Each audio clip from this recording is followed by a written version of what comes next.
사무엘상 3장 본문으로 습관에서 영성으로 라는 제목으로 주님의 말씀을 증언하겠습니다. 여러분 일전에 문화부 장관을 하셨던 이어령 씨를 아시죠? 저는 아주 어렸을 때 알았습니다. 초등학교 때. 저희 큰형이 이제 돌아가셨는데 저희 큰형하고 잘 아는 거의 친구 수준의 그런 분이었었죠. 그때는 전혀 이름이 많이 나지 않았을 때니까 저도 그분이 저희 집에 오고 간다는 것을 잘 몰랐었고요. 저희 형이 갑자기 작고를 했는데 장례식에 왔다 갔다는 것도 저는 잘 모릅니다.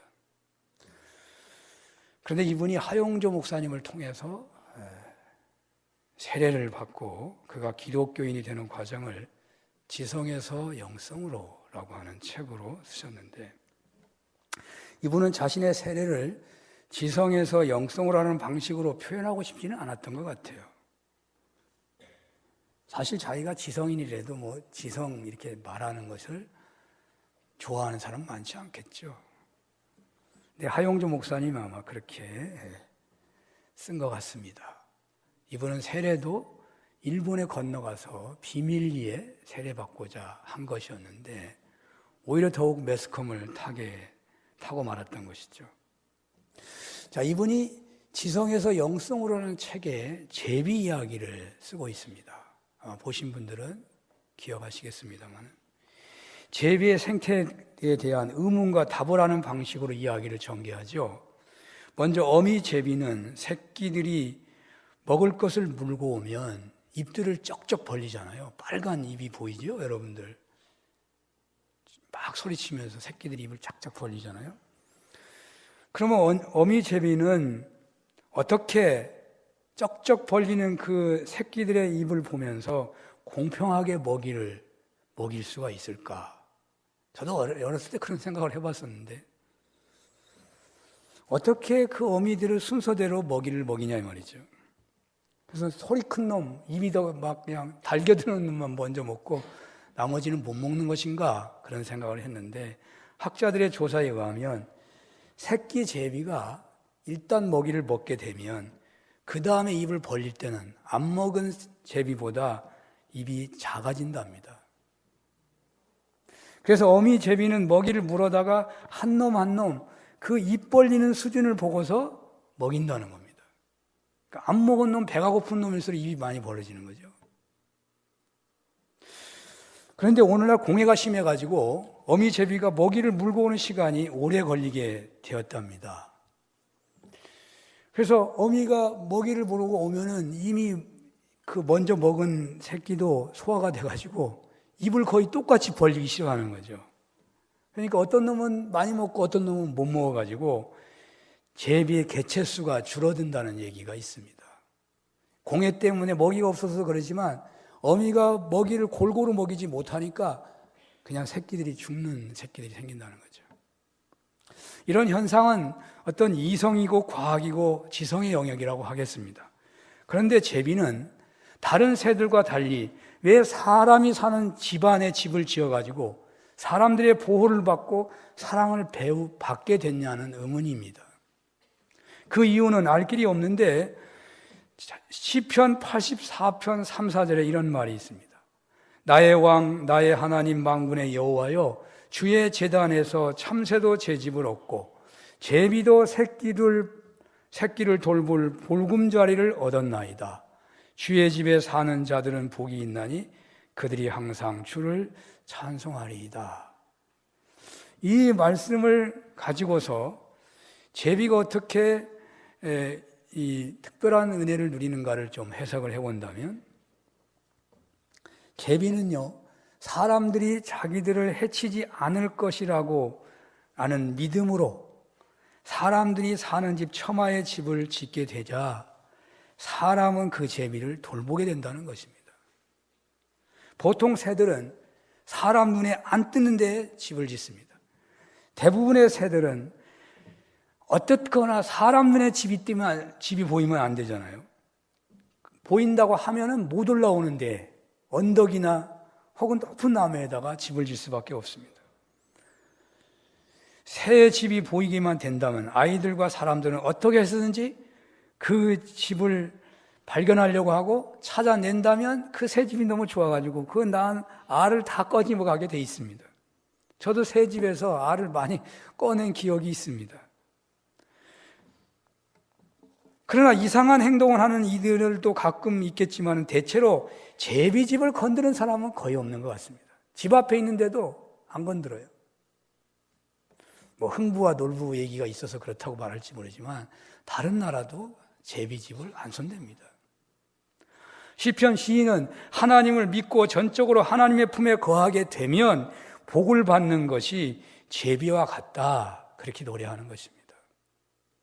이어령 교수는 그래서 제비가 사람 사는 집에 사는 것은 이성이 아니고 과학도 아니고 믿음이라고 해석을 합니다. 제비가 사람을 믿고 집을 짓게 되자 사람들은 그 제비를 돌봐준다는 것입니다. 이성과 과학과 지성은 제비가 새끼를 키우는 원리를 알게 하지만 그러나 공해로 제비가 급격하게 줄고 있는데 제비는 이성을 넘는 믿음으로 영성으로 나아갈 때 사람들의 보호를 받게 된다는 것입니다. 이성은, 과학은 제비를 살리는 것이 아니라 사는 이치를 밝혀줄 뿐이고 믿음은, 영성은 진정 제비를 행복하게 살도록 이끈다는 말입니다. 에스겔서 12장에 보면 에스겔이 거짓 속담과 묵시에 사로잡혀 하나님을 거역하는 이스라엘을 향하여 포로로 끌려가는 행동을, 포로 보찜을 등에 지고 끌려가는 행동을 보여주면서 이스라엘이 포로로 끌려가게 될 것을 예언하는 내용이 나옵니다. 퍼포먼스, 특별한 연극을 하면서 이스라엘이 이렇게 끌려갈 거라고 예언하고 있거든요. 그런데 어느 누가 아무리 진리라고 하더라도 자기 나라가 망해서 포로로 끌려간다는 예언을 할 수가 있겠습니까? 들어줄 만한 예언을 선포하는 것이지, 그렇지 않은 예언이라고 한다면 그냥 가만히 있고 말지 뭐하러 말을 해요. 그런 생각을 할 수 있는데 파수꾼이어야 하는 에스겔은 조용히 있을 수가 없었던 것이죠. 에스겔의 순종은 이성으로, 과학으로, 지성으로 납득이 가지 않는 행동이라 할 수 없는 거죠. 에스겔의 순종은 믿음과 영성적 행동인 것입니다. 그는 순종해서 민족의 신앙을 지키고 하나님의 구원사의 도구가 되어서 온 인류를 구원하는 예수님의 삶의 예표가 되는 것입니다. 저에게 이런 감동이 있습니다. 제가 자랑할 것이 있을까 생각해 보니까 하나도 없는데 부끄러운 것만 많은데요. 사도 바울같이 쟁쟁한 인물도 자랑할 것이 하나도 없다고 말을 하는데 저 같은 경우야 너무나 당연한 것이겠죠. 실제로 자랑할 것이 있다고 하더라도 정치판이 아니고서야 어디 누가 자랑을 할 수가 있겠습니까? 그런데 제가 저를 평가할 때 이성을 넘어서 영성적인 점에, 제가 이성을 넘어서서 영성적인 점에 대한 이야기를 할 것이 하나 있더라고요. 그것은 제가 강해 설교하는 것입니다. 여러분은 어떻게 강해 설교를 지금 받아들이고 또 강해 설교에 대해서 얼마나 여러분이 은혜를 받고 있는지 모르겠습니다만, 저는 1994년도에 미국을 가서 한 달 동안 교회를 공부하는 기회가 있었습니다. 그래서 뭐 교회란 뭐냐, 교회 철학이 뭐야 되고, 교회론이 뭐야 되고, 교회는 어떤 목적을 가져야 되는 거냐, 그렇게 공부한 적이 있었습니다. 그런데 그 많은 공부 속에서 저에게 감동이 됐던 것은 갈보리 채플에서 설교를 하는데 언제나 성경을 창세기에서부터 요한계시록까지 그냥 순서대로 설교를 한다는 거예요. 저는 도대체 이해가 안 됐습니다. 설교를 하려고 하면, 여러분 성경을 읽다 보면 말이 안 되는 게 얼마나 많습니까, 사실. 도대체 이거 말이 돼야지 설교를 하죠. 말도 안 되는 걸 어떻게 설교를 하겠습니까? 그런데 그 교회는 그냥 순서대로 설교를 한다는 거예요. 제가 설교학을 공부하고 설교에 오랫도록 섬김을 했지만서도 언제나 설교는 도대체 어떻게 해야 될지 몰라가지고 성경을 읽다가 떠오르면 이건 다음 주에 설교해야 돼. 이건 새벽에 설교해야 돼. 이것은 수요일 날 설교해야 돼. 이렇게 막 성경 읽다가 적는 거예요. 어디 가다가도 적고 막 떠오르면 적는 거죠. 그게 설교가 되는 거죠. 그리고 설교라고 하는 것이 어떤 때 보면은 세상의 가치관이나 세상의 과학적 이론이나 어떤 통계적 이론을 가지고서 그것을 말하기 위해서 성경이 이렇게 예화처럼 인용되는 그런 인상이 제가 많이 받아요. 설교를 듣다 보면. 성경을 하는 게 아니고 세상 얘기하다가 끝나는 경우가 너무 많아요. 성경하고 전혀 관계가 없는 얘기가 많아요.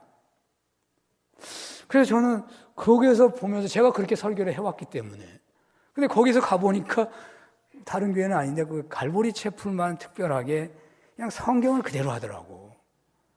잘 이해는 안 되지만은 다른 건 잘 모르지만 성경을 그대로 하는구나. 그것은 이해가 되더라고요.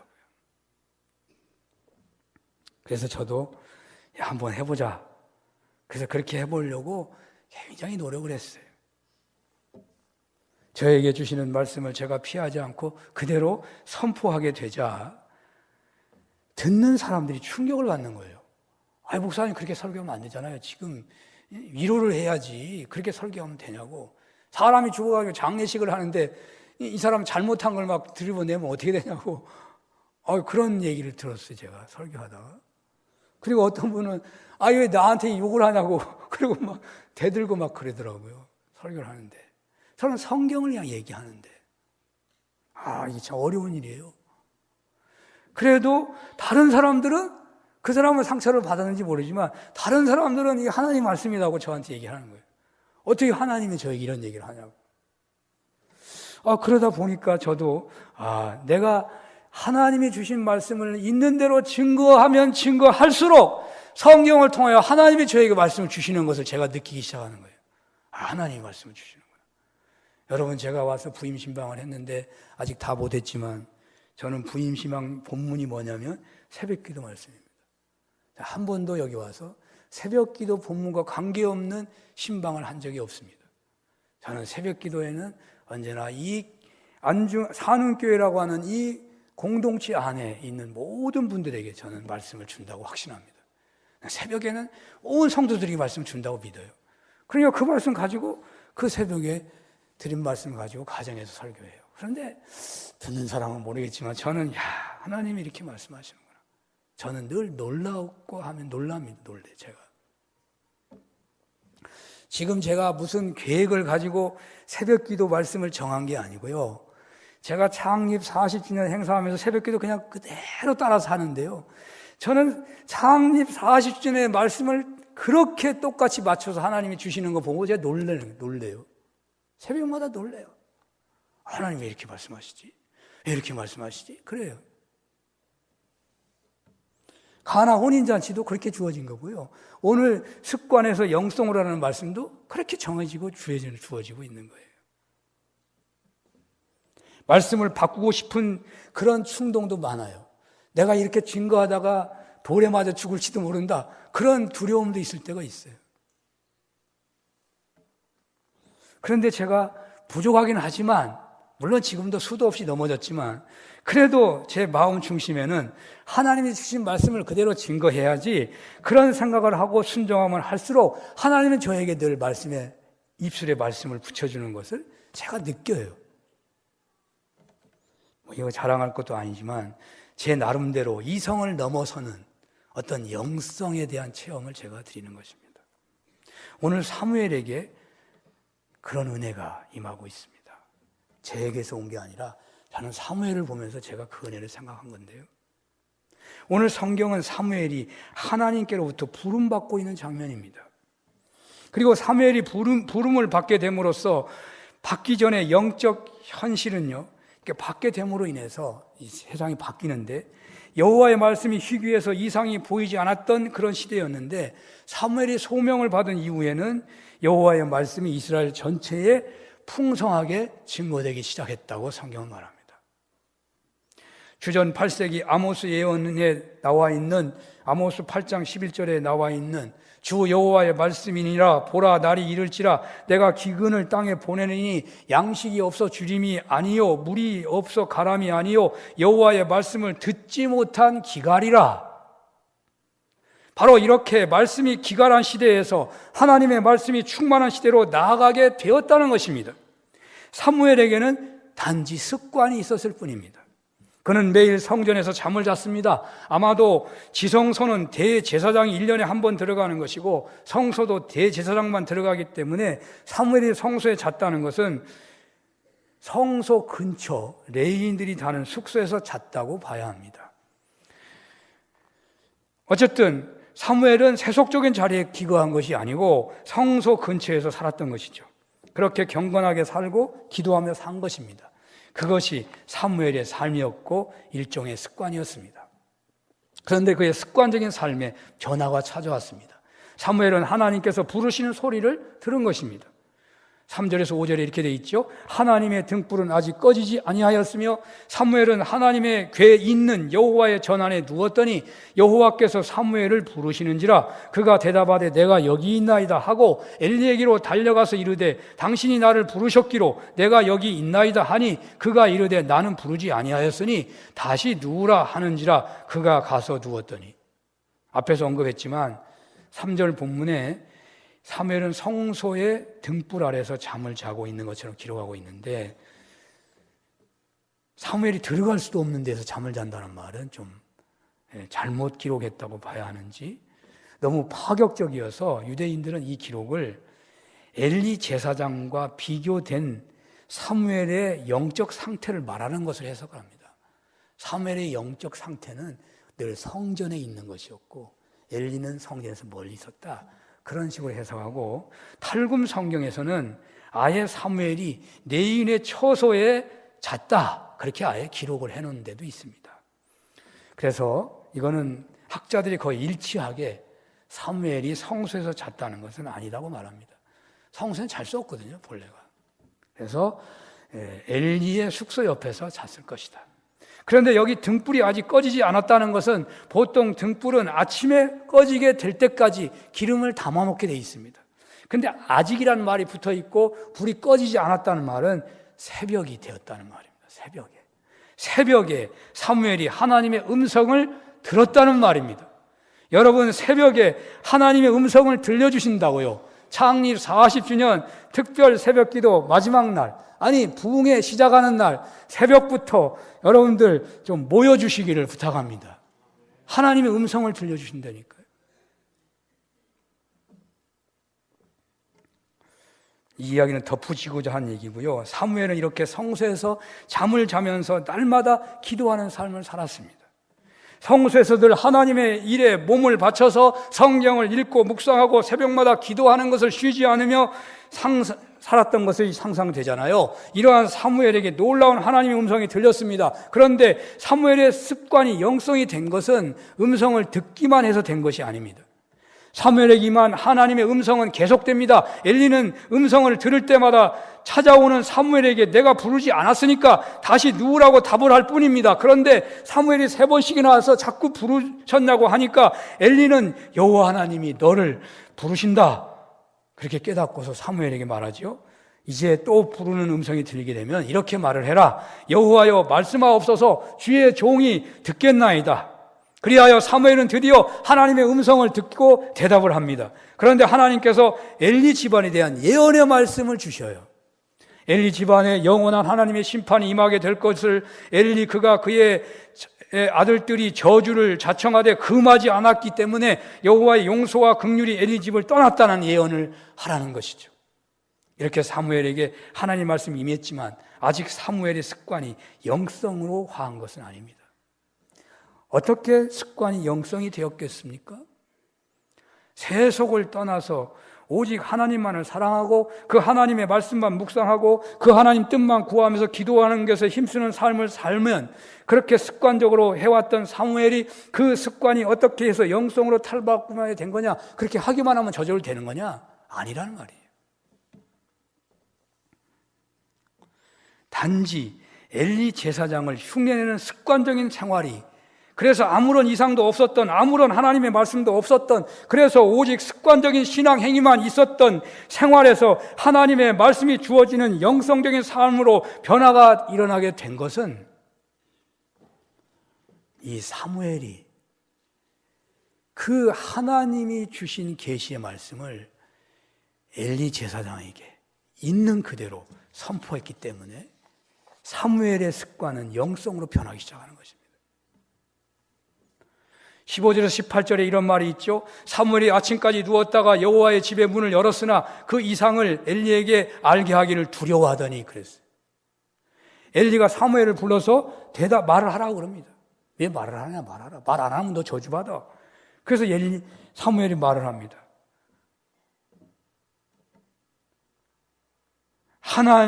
사무엘이 그것을 그에게 자세히 말하고 조금도 숨기지 아니하니, 그렇게 성경은 말하고 있어요. 그가 이르되 이는 여호와시니 선하신 대로 하실 것이라 하니라. 저 같으면 제가 이렇게 자랑하듯이 말했지만 저는 못합니다. 여기 잘 믿는 어떤 좋은 어떤 분이 계시다고 봐요. 장로님이나 목사님이 계셔요. 하나님이 저주하라고 만약 한다면 직접 나는 말이 와도 제가 못합니다. 어떻게 저주하라고 말합니까? 저주를 어떻게 말합니까? 자기 스승이고 자기를 제사장이 되기까지 한 그 엘리 제사장 앞에서 내가 말을 안 해도 하나님이 어차피 저주하실 텐데 내가 왜 그 저주를 직접 대놓고 엘리 제사장에게 해야 되냔 말이에요. 못하는 거죠. 하겠어요? 저는 못한다고요, 사실. 사무엘은 했다니까요. 조금도 숨기지 않고 다 했다는 거예요. 사무엘의 절대적인 순종으로 습관을 영성으로 바꾸고 있는 것을 보여줍니다. 습관에서 영성으로 살게 된 것은 습관 중에 임한 하나님의 말씀에 사무엘이 목숨을 걸어 순종했기 때문입니다. 오늘 성경은 그것을 자세하게 말해주고 있어요. 사무엘이 그렇게 예언한 이후에 하나님의 말씀이 풍성하게 나타났다고, 브엘세바에서 이스라엘의 북부까지 하나님의 말씀이 충만하게 편만하게 나타나게 되었다고 성경이 말하고 있습니다. 습관에 여러분들은 머물러 있지 않습니까? 혹시 여러분의 신앙생활이 어떻습니까? 엘리 시대처럼 하나님의 말씀이 희귀한 그런 삶을 살고 계시는 건 아닙니까? 설교는 많이 듣고 있는데 홍수에 먹을 물이 없는 것처럼 정말 여러분들의 삶을 변화시키는 하나님의 음성이 들린 적이 과연 얼마나 있으십니까? 하나님의 살아계심을 조금도 느끼지 못하는 그런 삶의 연속은 혹시 아니십니까? 설교는 예배의 한 과정에 불과한 것인지 하나님의 말씀이 하나님이 나에게 이 말씀을 하셨어 라고 그런 감동을 갖고 산 적이 얼마나 있으십니까? 아모스 예언처럼 먹을 것이 없어서 기근이 아니요, 잠잘 데가 없어서 입을 옷이 없어서 추위에 떠는 것이 아니요, 하나님의 말씀이 없어서 기근을 겪고 있는 것 아니겠습니까? 주의를 성수하는 것이 단지 습관에만 머물러 있는 거 아닙니까? 물건을 드리는 것이, 물질을 드리는 것이 단지 기부의 차원에만 머물러 있는 거 아닙니까? 몸을 바쳐 땀을 흘리고 눈물을 흘리는 봉사를 한다고 할지라도 선한 봉사에만 머물러 있는 거 아닙니까? 이제 습관에서 영성으로 나아갔으면 좋겠습니다. 그래야 진실로, 그래야 그때부터 주님과 동행하는 신앙생활이 되는 것입니다. 그 신앙생활을 통해서 주님을 닮아가게 되는 것입니다. 영성이라는 게 주님을 닮아가는 걸 말하는 거예요. 그렇지 않으면 종교 습관에 따라 살고 있는 것에 불과한 것입니다. 이어령 교수는 지성에서 영성으로 나아가기까지 거의 70여 년이 걸렸는데 그 계기는 그가 고백하기를 믿어지게 되었을 때라고 말합니다. 사랑하는 여러분, 주의를 지키는 것이 단순한 습관이 되지 않고 거룩한 안식이 되시기를 바랍니다. 여러분이 드리는 11조와 감사 헌금이 단순한 기부가 아니라 여러분의 몸을 하나님께 바치는 것이 되고 하나님께서 기뻐 받으시는 것이 되시기를 바랍니다. 봉사가 단지 땀을 흘리는 것이 아니라 하나님이 받으시는 산 제사가 되시기를 바랍니다. 어떻게 해야 하겠습니까? 오늘 사무엘은 이렇게 증거합니다. 내가 나에게 주신 하나님의 말씀을 당신 명령대로 하나도 빼지 않고 다 증거했더니, 그렇게 하나님의 말씀에 절대적으로 순종을 했더니 어느 순간에 습관이 영성이 되었다는 거예요. 주일을 지키는 것이, 일주일에 한 번 쉬는 것은 과학적으로 인간의 생체 리듬에서 볼 때 좋기 때문에, 또는 직장이 쉬기 때문에 사람을 만나고 교제하며 취미생활하고 종교생활하기에 그것이 유익하다는 차원에만 있다면 습관에 계속 머물 수밖에 없습니다. 주일을 성수하는 것은 주님의 명령이시고, 십자가와 부활을 재현하고 기억하고 회상하는 것이고, 그 명령에 순종하는 차원에서 지킬 때에 어렵고 힘들어도 방해가 많아도 핍박이 커도 순종할 때에, 그 순종을 온전히 지켜갈 때에 그 주일 성수는 습관이 아니라 영성으로 화하게 되는 것입니다. 여러분들의 헌금도 똑같습니다. 나의 수준이 이렇고 현재 교회 형편이 이러니까 나는 이만큼 하면 적당하다고 드린다면 아마도 그것은 기부의 습관인 것입니다. 그러나 영성의 헌금이 되고자 한다면 11조를 드림이 모든 것이 다 하나님의 것이라고 믿고 특별히 10분의 1을 구분하여 바치라고 하셨으니 그 말씀에 따라 전적으로 순종하는 차원으로 드리게 되면 그것은 기부의 습관이 아니라 영성으로 화한 헌금이 되는 것입니다. 그 헌금은 하늘에 쌓이는 보물이 되는 것입니다. 여러분들의 습관이 영성으로 나아가는 은혜가 있으시기를 축원합니다. 우리네 모든 신앙생활은 일종의 습관입니다. 어떤 분들은 세속과 구분한다는 뜻에서 거룩한 습관이라고 말합니다. 그러나 그 신앙 습관이 단지 이성적 판단 안에, 윤리적 판단 안에서 행해진다면 그것은 단지 습관일 뿐입니다. 사랑하는 여러분, 여러분들의 신앙생활이 진정 습관에 머물지 않고 영성으로 나아가고자 한다면 모든 신앙의 행위에 분명한 믿음 안에서 행하시는 그런 은혜가 있으시기를 바랍니다. 주님의 뜻에 순종하는 차원에서 행하시기를 바랍니다. 우리는 살아계신 전능하신 하나님을 믿습니다. 독생자를 주시기까지 우리를 사랑해 주신 하나님을 믿고 하나님의 자녀가 된 사람들입니다. 하나님의 자녀로서 마땅히 이 세상을 본받지 않고 하나님이 기뻐하시는 뜻에 절대적으로 순종하며 살아가야 하는 것입니다. 이렇게 절대적 믿음과 절대적 순종의 생활을 하신다면 세상적인 것과 따져보니까 더 우월하여서 믿는 것이 아니고, 하나님은 창조주시고 주님은 온 우주의 유일하신 그리스도이시기에 세상의 어떤 것과도 비교할 필요도 없이 절대적으로 믿는 대상이시기에, 그리하여 우리의 순종도 나에게 이성적으로 윤리적으로 이로울 것 같은 것들을 우선순위 정해서 순종하는 것이 아니라 하나님이 말씀하셨으니 세상에 어떤 명령이나 통계와 비교할 필요도 없고 비교할 이유도 없고 절대적으로 그냥 말씀이니까, 하나님의 말씀이니까 순종하여 나아가신다면 여러분들의 습관, 신앙 습관은 습관에 머물지 않고 영성으로 주님을 닮아가는 것으로, 주님과 동행하고 주님과 동역하는 것으로 나아가게 되는 것입니다. 하나님의 임재를 체험하는 습관이 되는 것입니다. 하나님의 역사를 드러내는 습관이 되는 것입니다. 이런 은혜가 있으시기를 축원합니다. 기도하겠습니다. 하나님 아버지, 말씀을 주시오니 감사합니다. 우리의 습관이 거룩한 습관이 되고 더 나아가 주님을 체험하고 드러내는 영성이 되게 하여 주시옵소서. 예수님 이름으로 기도합니다.